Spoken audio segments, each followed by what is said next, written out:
Saan ka na muli sa klase ko? Isang beses na lang at sasabihin ko na ito sa iyong mga magulang. Naku, Binibini, hindi na ito mauulit.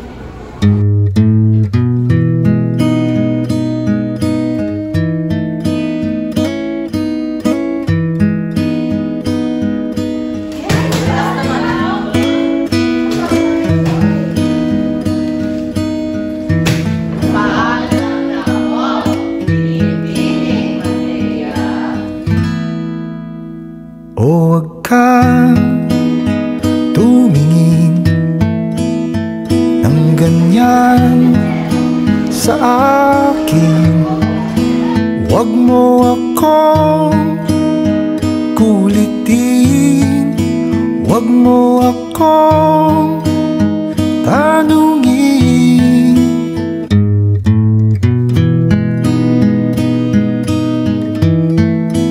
Dahil katulad mo, ako rin ay nagbago.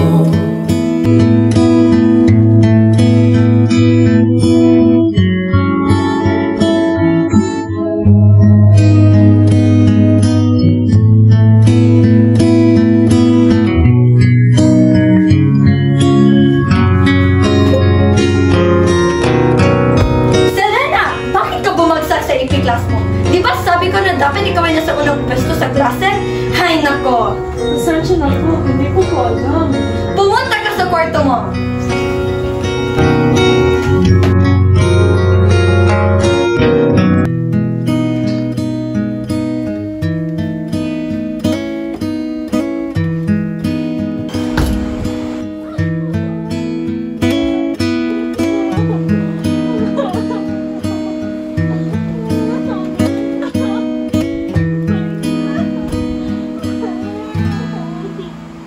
O wag kang Ano ang tulad na yun?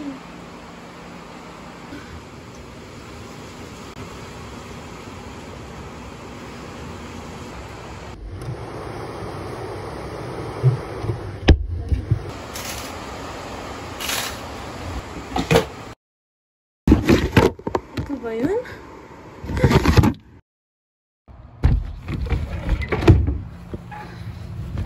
Saan yun?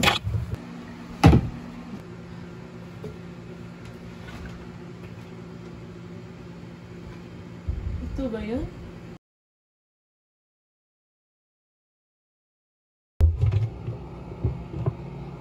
Ano ito? Bakit kumikinang ang libro na ito?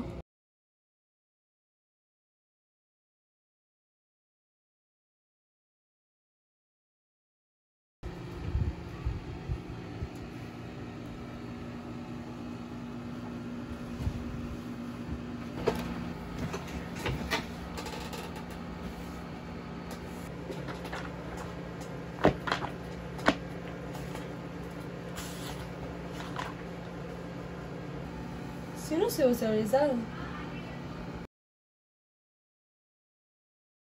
Ito nga aklat ni Jose Rizal.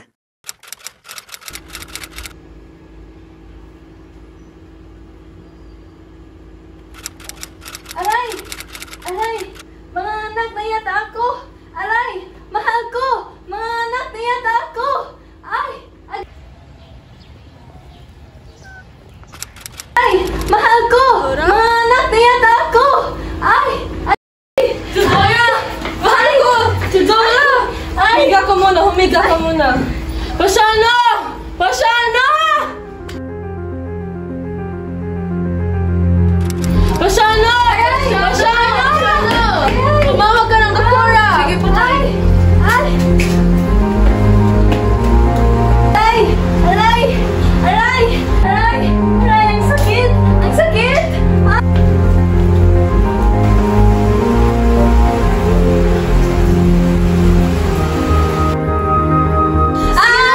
Sige na! Ay! Sige na! Ay! Sige na!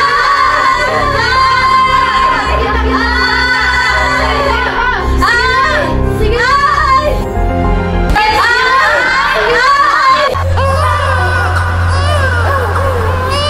Sabay ng aking pag-iyak, ay ang pagdaing ng aking ina sa hirap ng kanyang sinapit sa pagluluwal sa aking pagkaraan. Naman ito ay ang labis na pagkasabik ng aking ama na ako ay kanyang mahagkan at may langan sa kanyang mga bisig sinong mag-aakala na sa aking pagsilang ay nailatag pa rin palang magiging kabalaran ng ating bayan. Sige, basahin mo na ang iyong alpabeto. Da, la, ma, na, sa, o, ba, ya. Magaling anak, sadyang napakatalino mo talagang bata. Walang duda. Sa murang edad ko ay lamang ay nakitaan na agad ako ng aking inay ng aking katalinoan at malaking potensyal. Siya ay nagsilbi kong guro sa pagbabasa, pagsusulat at iba pa. Siya ay isa sa mga pangunahing individual na nagmula sa akin sa mga kaalamang dapat kong matutunan sa aking mundo. Hindi po pa inay, pero gusto kong malaman. Sige. Pinagsabihan ng inang gamo ang kanyang anak na huwag lumapit sa apoy ng lampara para hindi ang anak. Siya ay lumipad at naglaro ang malapit sa apoy ng lampara at walang malapit sa apoy ng lampara at namatay. Kung nakinig sana ang anak sa kanyang ina, sana ay hindi siya napahamak. Pepe, huwag kang maging tulad ng gamo-gamo. Lagi kang makinig sa iyong inay kung hindi ka mapahamak. Ngunit nanang, ako ho ay bata at matapang. Kung nais ko ho bang malaman ang bagay-bagay, kailangan ko po bang namamatay kagayas ng gamo-gamo? Pagkalipas ng ilang mga taon, napag-isip-isip ng mga ama ni Jose na ipasok siya sa paaralan at ipadala sa kanya. Sa paaralan, mahal ko. Ngunit mahal, alam mo naman na sakitin na ang ating anak. Nabatid ko na sakitin ang ating anak. Pero nabatid ko rin na maging mabuti siya sa kanyang mga aral at mas lalo pang lalakas ang kanyang katawan sa pag-aral. Pasyano! Pasyano! Tuwagin mo ang iyong kapatid na si Pepe para doon muna siya mamalagi at mag-aral sa pinyan. Sige, Tay. Sa aking pagtungo sa panibagong mundo, ay masilayan ang pagmamalabis at mga abuso ng mga Kastila. Labis na nakakababahala ang mga inosente at ang walang sala ay kanyang ipinadakip at pinatay si Padre Gomez na ipinaglaban ang mga karapatan ng paring Pilipino. Si Padre Zamora na nakisama ang pangangampanya laban sa pang-abuso ng mga Kastilang pamilya. At si Padre Burgos na nagtuguyod ng reforma sa pagbibigay kapangyarihan sa mga katulad. May ginawa silang masama, kaya paparusahan na natin sila!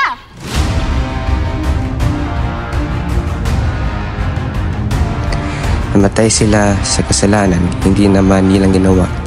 Ito ang nagsimula ang paghihimagsik ng klunan luma na si Rizal laban sa mga katibalian ng gobyerno ng mga Kastila.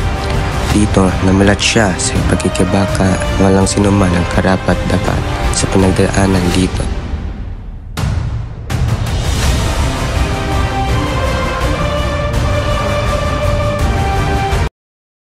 Sa pagtapos ng pag-aaral ko, sabi niyan sumulat sa akin ang balit ng hinuhuli at ikinulong ang aking ina. Ito ay dahil sa paratang ng kanyang hipa, nagkasaba at narawag sila ng kanyang kapatid na si Alberto.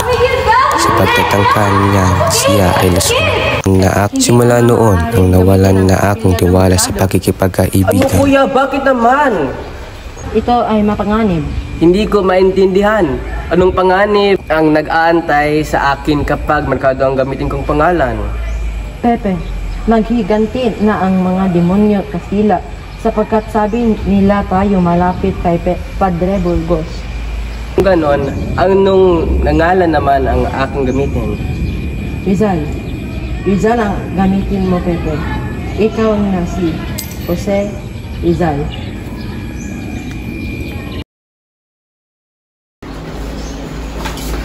Buenos dias, mga ginoo. Maupo. Maraming salamat, Biligini, at magandang umaga. Bakit ba kayo nandito? Narito po ang aking mabuting kaibigan, si Pasyano at kanyang kapatid si Jose.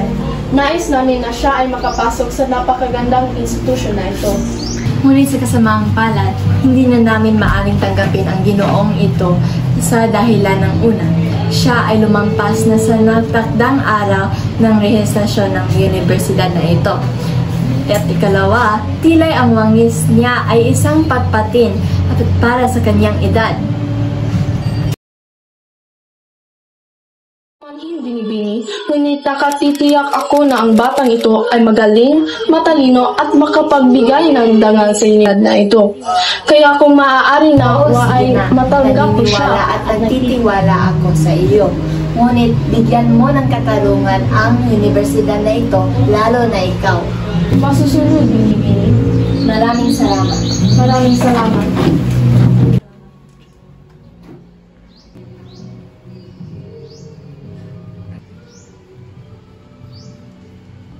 Mag-ingat kayo.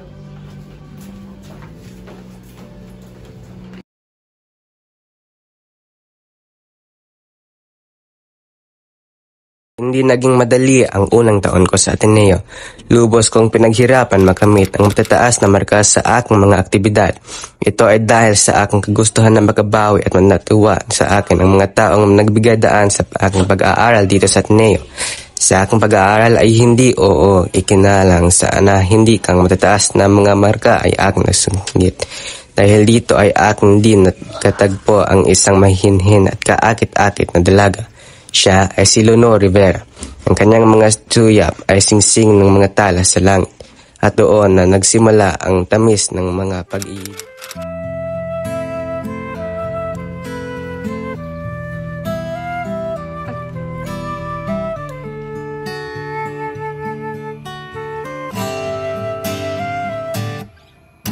Tungalay kong arana para sa dalagang walang kasing ganda. Alam mo ba, Leonor, hinihiling ko sa Diyos na hindi tayo mawalay sa isa't isa sapagkat hindi ko kayang higilan ang aking pagmamahal para sa iyo. Paano yun, Rizal? Pag nalaman ng ibang tao ang relasyon natin, ano ang gagawin natin? Bahala na. Basta ang mahalaga ay nagmamahalan tayo. Mata mong makabasa, handang gawin lahat, maging pamilya'y hilikawan. Ngayon lang nakadaman ng wagas na pagkamahal. Ngunit, hindi pala lahat ng kwentong pag-ibig ay may mga magandang katapusan. Sa Europa at mag-aaral ka ng medisina. Ano kuya? Ako? Pumunta sa Europa? Bakit? Bakit hindi na lang kayo? Makikinabang ka doon, Pepe. Hindi kuya. Paano ang pag-ibig ko? Ang pag-ibig ko, paano si Leonora? Pili mo lang ba ang iniisip mo? Paano ang ating bayan? Hindi kuya. Tingin mong papayagang ating mama at tatang. Ako na ang bahala sa kanila. Pupunta ka sa Europa. Malalaman na nila kapag sa Espanya ka na.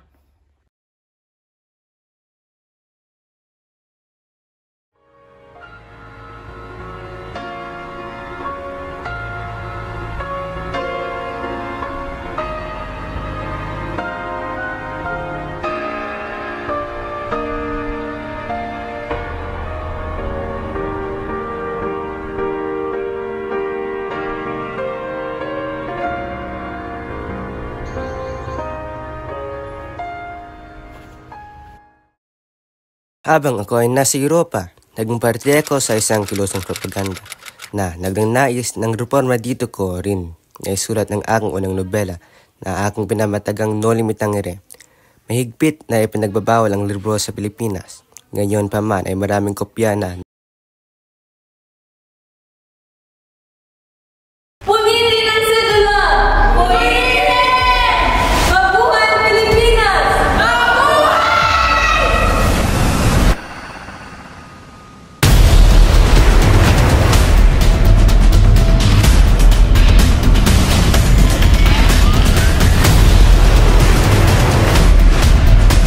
aking pagdating sa Pilipinas ay itatag ko ang La Liga Filipina, isang reforma na nagbibigay ng proteksyon laban sa mga kaharasan at kawalang katarungan sa ilalim ng pangangalaga ng mga Kastila. Sa sunod ito ay pagpapaunlad ng edukasyon at agrikultura at pangangalakal ng mga mamamayang Pilipino sa ating bansa.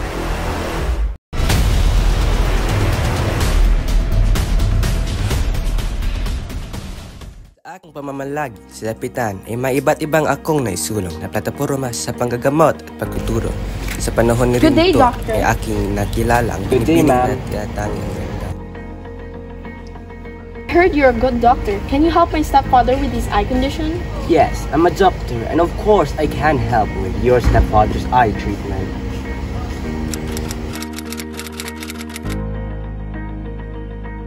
Josephine Bracken ang kanyang pangalan.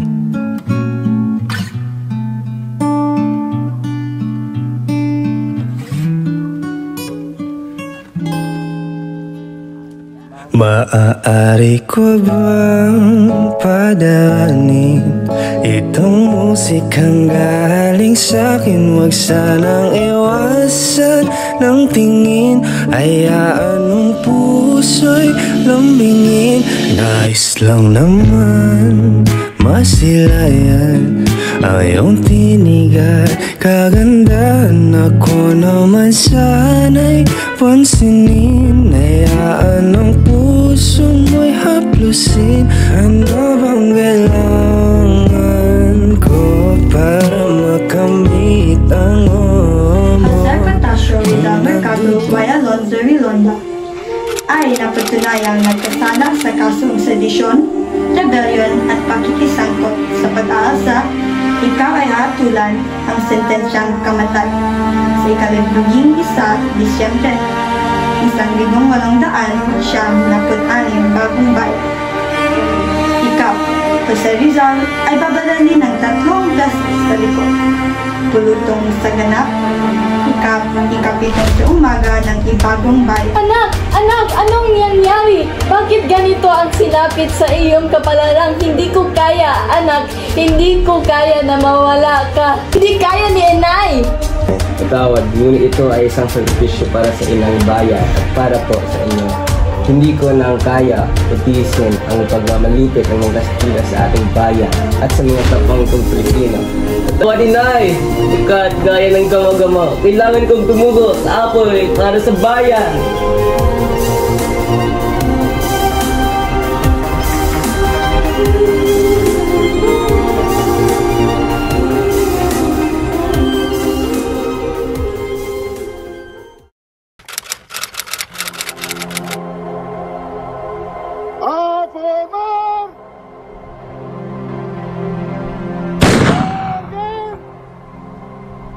Apunta!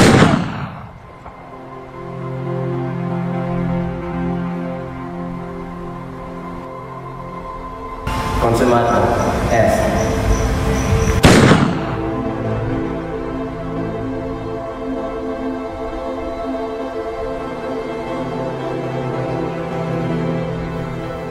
Grabe pala ang ginawa sa ating mga bayani noon upang makamit ang ating kasarilan. Serena! Bumaba ka na! Kumain ka na ng hapunan! Sige, Ma!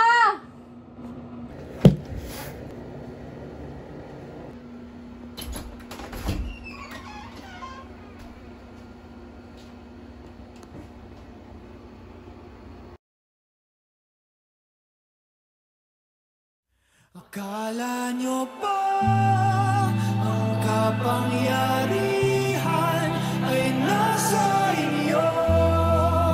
Sino ba kayo? Di naman kami nagkulang sa aming pag-uwi.